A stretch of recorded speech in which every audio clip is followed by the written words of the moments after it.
안녕하십니까, 임규명입니다.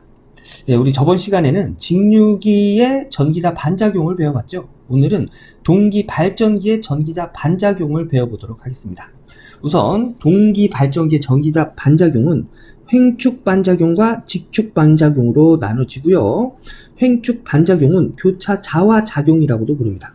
자, 내용을 보면 전기자 전류에 의한 자속 방향과 계자 자속 방향이 90도일 때를 횡축 반작용이라고 하고요. 이때는 역률이 1일 때 이런 현상이 일어납니다. 직축 반작용은 감자작용과 증자작용으로 나뉠 수가 있는데요.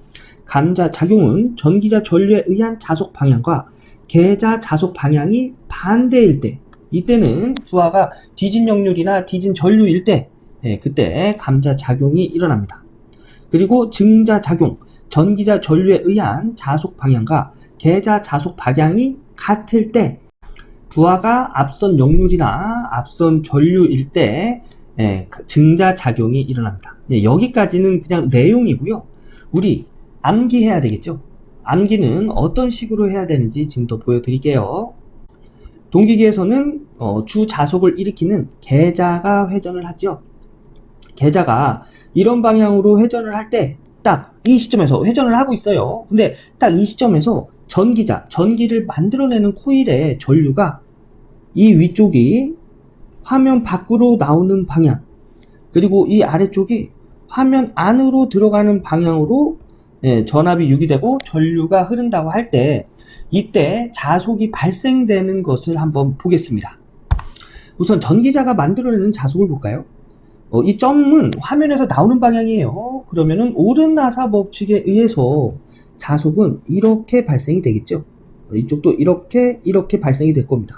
좀 크게 보면 자속의 방향은 이런 식으로 이렇게 될 거예요. 요 아래쪽은 화면으로 들어가는 방향이기 때문에 이쪽 방향으로, 그죠? 그래서 이쪽 방향으로 이렇게 자속이 발생이 될 거예요. 그럼 이런 상황에서 주 자속은 어떻게 발생되는지 보면, 주 자속은 계자가 만들어내는 자속이죠. 주 자속은 이렇게 만들어집니다. N극에서 S극으로, 그죠? 이런 식으로 이렇게 자속은 발생이 돼요. 자, 보면 주 자속과 전기자가 만들어내는 자속이 이렇게 수직으로 교차하지요. 이런 것을 교차 자화 작용, 이때 일어나는 반작용을 횡축 반작용이라고 합니다. 이때는 역률이 1일 때, 즉 부하가 저항만의 부하일 때는 전기자 반작용이 횡축 반작용으로 일어나는 거예요. 그래서 이런 현상을 횡축 반작용이라고 하고요. 이번에는 계자가 이 위치에 있을 때, 전기자에 흐르는 전류가 이렇게 됐을 때, 즉 이쪽 면에서는 전압이 화면에서 나오는 방향으로, 즉 전류도 화면에서 나오는 방향으로 흐르겠죠. 요 밑에는 화면으로 들어가는 방향으로 이렇게 발생이 됐을 때, 이때 자속을 한번 볼게요. 전기자가 일으키는 자속은 좀 전에와 같이 이제 이런 식으로 발생이 되겠죠. 근데 이때 계자가 일으키는 자속은 이렇게 일으킬 겁니다. 그죠? N극에서 S극으로. 계자가 일으키는 자속의 방향과 전기자가 일으키는 자속의 방향이 서로 반대죠. 방향이 반대이기 때문에 서로 자속이 상쇄가 됩니다. 그래서 자속이 줄어들어요. 이런 때를 감자작용이라고 하고요. 이때는 부하가 뒤진 역률, 뒤진 전류일 때 이런 현상이 일어납니다. 이런 현상을 동기발전기 전기자 반작용의 직축 반작용이라고 하고, 이때는 감자작용이 일어난다, 이렇게 이야기하는 거예요. 자, 이번에는 증자작용입니다. 그럼 감자작용은 자속이 줄어드는 걸 감자작용이라고 하면, 증자작용은 자속이 증가하는 걸 증자작용이라고 하죠. 자, 그림을 보면 이번에는 N극이 여기 있어요. S극이 여기 있고요. 이렇게 계자가 이런 식으로 회전을 할 때, 여기 위에 부분이 전압이 일으키는 방향이 화면에서 나오는 방향, 그 다음에 밑에 부분이 화면으로 들어가는 방향, 즉 전류도 이렇게 흐른다는 얘기예요. 이런 식으로 발생을 했을 때 자속을 한번 볼까요? 전기자가 일으키는 자속은 좀 전과 이제 동일하게 이렇게 일어날 거고요. 계자가 일으키는 자속은 N극에서 시작돼서 S극으로, N극에서 시작돼서 S극으로. 자, 전기자가 일으키는 자속의 방향과 계자가 일으키는 자속의 방향이 동일하죠? 그럼 이때 자속이 증가할 거예요. 그죠? 그래서 이런 작용을 증자작용이라고 합니다. 그래서 이때는 증자작용이 일어날 때는 부하가 앞선 역류이거나 앞선 전류를 흘릴 때 이런 작용이 일어난다는 얘기예요. 지금까지 말씀드린 게 동기 발전기에서의 횡축, 그 다음에 직축작용에서의 감자작용, 증자작용을 말씀드린 거고요. 암기는 이렇게 암기하시면 됩니다.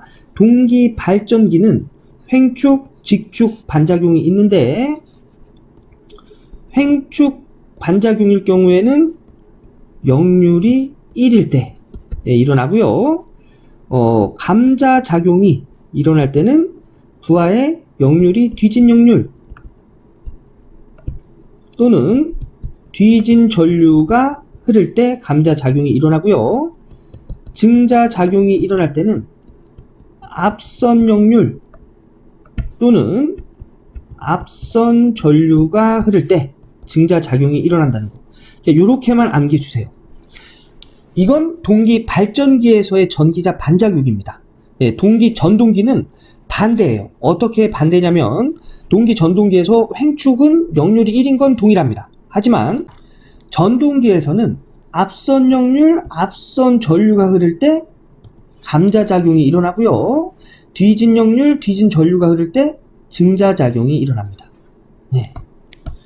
반대가 되겠죠? 그래서 이제 동기, 발전기, 전동기 이렇게 다 같이 암기해 두지 마시고요. 우선 발전기 요 내용만 암기를 해 두신 다음에 전동기는 반대구나 이렇게 이해하시면 헷갈리지 않으실 겁니다. 오늘은 동기, 발전기, 전기 반작용을 알아봤고요. 다음 시간에는 이 내용으로 기출문제가 어떻게 출제되었는지 기출문제 풀어보도록 하겠습니다. 다음 강의 기대해 주시고요. 전기기사, 전기산업기사의 지름길 전치모 꼭 기억해 주세요. 감사합니다.